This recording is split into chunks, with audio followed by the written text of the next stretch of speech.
critical observation, right? So critical observation, able to analyze information and put it to use. Able to analyze information and put it to use.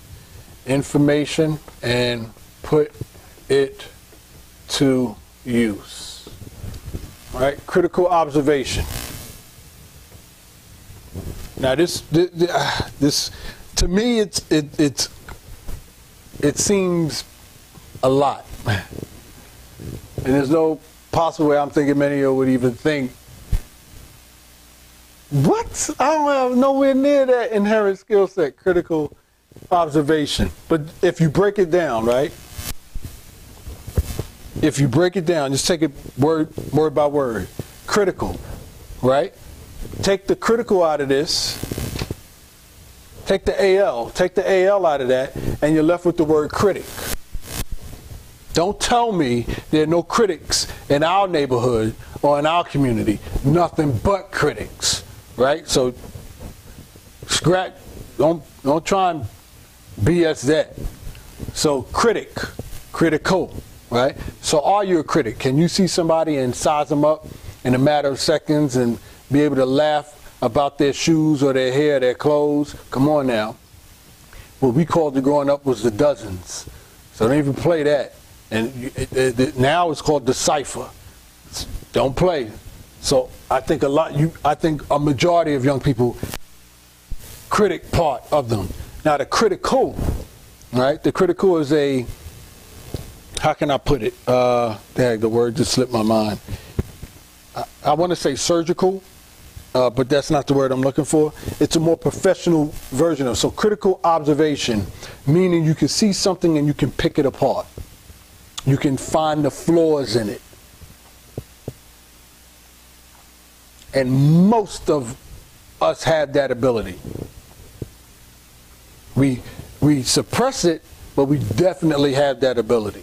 So, critical observation, able to analyze information and put it to use.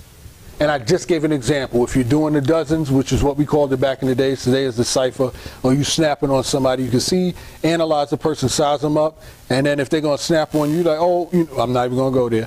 But you snap back at them, you come back at them, you come for them. It's the term that, is used today as well. And you could come at them and go, look at your shoes, they look like whatever. It's called the snapping on it. We called it snapping back in the days too.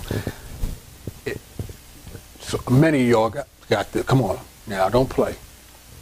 Critical observation, right? But in this terms, you're using it if it's related to, I don't know, look this up on Google, consumer reports. That's a profession right there. You got a job right there. Anyone who's good at this, you got to go to consumer reports. You got to fill out an application. Don't just fill it out just to fill it out, but fill it out because this is what? An inherent skill set that you have. This is what you do naturally. You can size somebody up in a matter of seconds like that. If it takes you time to size someone up, most likely this is not your inherent skill set. But if it takes you seconds to size someone up, this might be this. If it's not it, it's pretty close. So I mentioned Consumer Reports because Consumer Reports is a magazine that actually studies products that are on the market or new products coming out on the market, and they test that product. And the way they test it is through critical observation. They look at the product, they test it out in many different ways, and they literally look for flaws in that product. So that's just one example. I'm not going to give any more, but I think that's self-explanatory to a large extent. All right, so that's if that's you got it. Congratulations to you too. You just identified your inherent skill set, also known as soft skills. How that ties into education, high school. Some of the work that high school gives requires you to evaluate the homework and do the research and read. There's a certain chapter in the book, and you have to understand what that chapter is talking about, not go in the back of the chapter for the answers or in the back of the book for the answers, but you have to actually read through the book, and those things will shout out at you, right? So that's high school. College, same thing, pretty much the same thing and along the lines of education. And as far as a job, being able to go into a job interview and analyze the interviewer, analyze the company itself. When you go in for the interview, you can see what the environment looks like. You can see what the people in that environment looks like. You can critically analyze that environment. Is that an environment you want to be in? Is that an environment you feel comfortable with? Being able to have this inherent skill set is powerful.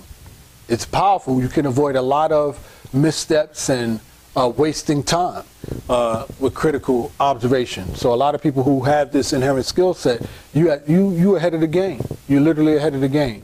So that's working at a company, going into the interview to get that job, and then when you establish a career, obviously, contract or what have you, you can go into, I know about this pretty much firsthand, you can, if it's computer related or IT, information technology, you can go into a company and you can look at their systems and find out where the flaws are, where the bugs are in computer programming, things of that nature, and then, you know, just along those lines, pick apart their business model, how come their product isn't selling as fast,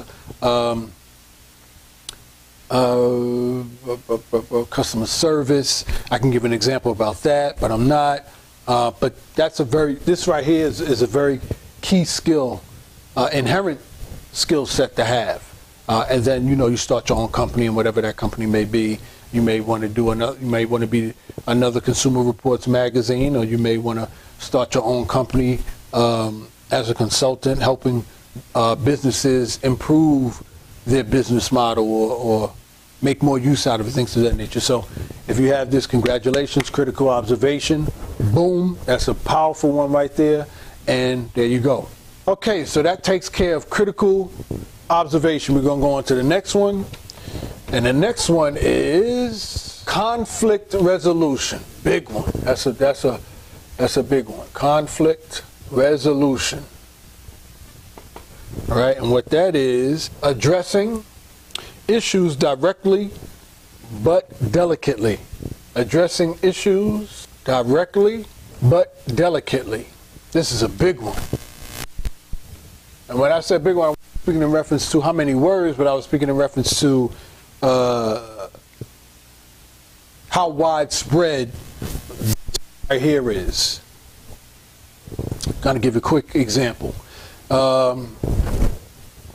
Dealing with the youth, the youth demographic, particularly high school, one of the first things that I noticed for youth who come from the inner city with a lot of aggression is conflict. Conflict. And what's so funny is not isolated to just them. There's conflict with adults. They're adults that act like children.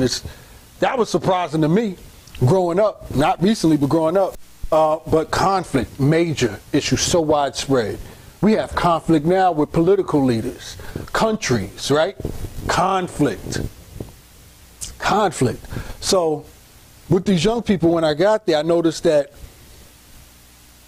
all what they lacked was someone to just bring that to their attention. And what I mean by bring that to their attention, that I'm speaking in reference to is, big word right here,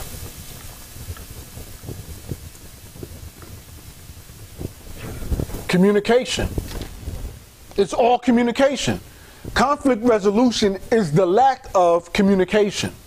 It's all communication. That's all it is. Conflict resolution with the teens in particular was one in which this person said that about that person, right? But said about that person, not in that person's face, but to a third person. So this person, and it's funny because the person A said something to person B about person C, but person B blew it out of proportion because person B wanted to see a conflict between persons A and C. Powerful right there. And that's what I noticed with the teens, the young demographic. He said, she said this. She said, he said that. I have Facebook, social media, done. That's a whole nother story. I'm not even going to touch on that. So many conflicts with this new technology arise from that, cyberbullying, but let me just stick with the basics to give you the clear idea so we can move on from this. But what it came down to when I got in there, I explained, I said, wait a minute. You're getting upset because this person, you heard this person say, did that person say that to you directly? Did you hear that from that person's mouth? Or you heard their friend or somebody say that? So you're basing your actions off of what the other person said, not the person themselves. Why don't you speak to the person themselves and see what that person has to say? They get together, talk it out, conflict done, period. I'm proud, honored, and humbled to be able to report this, that being there and giving them that example and being able to help them communicate and analyze the situation got to a point where they started doing conflict resolutions themselves without my intervention. They would have town halls, so to speak. It would be groups of them coming together, talking out their situation like grown adults. It was the most enjoyable thing I had ever witnessed, that I have ever been proud of accomplishing with inner city youth, with young people. Conflict resolution. So, addressing issues directly but delicately, and I want to emphasize delicately, these are both key words. If you're a person who, there's a conflict that arises, number one, does this, the key sign that you might not have known, that's an inherent skill set. It benefits you in your education, it benefits you in your career, and it definitely benefits you in entrepreneurship, which should go without saying. But if you're a person that if someone comes to you talking to you about somebody else, and you say, you're saying this about, just bring that person here and include them in this conversation. Because in other words, it's another form of gossiping, right? And it also be another form of bullying on some level. But if you're the person that says, no, don't come to me telling me about somebody else, just have that person here, and then you could tell me what you wanted to tell me with that person right here so that person can defend themselves. If it has anything in any way, shape, or form to do with me. But the problem is people are so sad or upset or disappointed about their own lives, they feed off negative information about somebody else, and they try and be entertained by somebody else and their problems to distract them from their own problems. That's a whole psychology thing right there. But that's some of the motivation behind that. But again, going back to this, if you're the person who does that, I don't want to hear about you telling me about somebody else. Have that person here tell me themselves, or let me hear you say what you're about to say to me with that person here to defend themselves or correct you if you're incorrect. If you're that person, you're right in line, and you do that naturally. Just hearing conflict, whatever makes you uncomfortable, you might be right here. You might have the inherent skill set of conflict resolution, right? If you're a person that, if there's an issue that presents itself or arises up, and you address it directly, you address that issue directly, and you do it in a way that's professional, yet delicate, and I don't want to say compassionate per se, but you do it in a way, like for example, if someone comes to you and they have and it could be with you directly, someone comes to you directly, and you don't listen to reply or listen to respond, but you listen to understand. And then when the person vented whatever they had to say about you, you can then take that and say, okay, what you're saying is, or is this what you're trying to tell me, or is this what you're saying?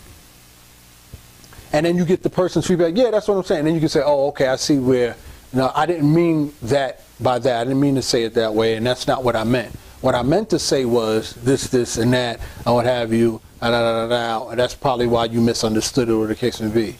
If you can do that as it relates to you directly, or you could do the other example that I gave if it relates to somebody else, naturally, you didn't have to study it, there's no stress for you, it's just conflict makes you uncomfortable, and that's what you do naturally. Congratulations, you have just identified your inherent skill set, or one of them, which is conflict resolution. How does this apply to school? Y'all know this already. High school, same thing, conflict rises up. I already gave an example of high school students. So there you go. College, same thing. Job, self-explanatory. Self-explanatory. What's so interesting about it is that that's so self-explanatory, but it's so major, it's so widespread, and it crosses generations, from the young generation to the old generation. That's what's so powerful about it. It's a simple solution. It's not complicated. It's based on communication, but just think about how many people fail to communicate. And that's how conflict arises and ends up in people harming themselves, death, destroyed families, all that. Simple communication that can resolve and dissolve conflict resolutions. So if you're that person to have that, congratulations. How that works entrepreneurship-wise, obviously if you have staff that there's a problem with, that's how you address it. If you have a career and you're a contractor, what have you, there could be a miscommunication between one of the people. If your company if your contracting business have staff, it could be a conflict between one of the people on your staff, the client. You can apply what I just shared. That whole thing, that's how it benefits you both in your education, your career, and entrepreneurship. All right, moving on.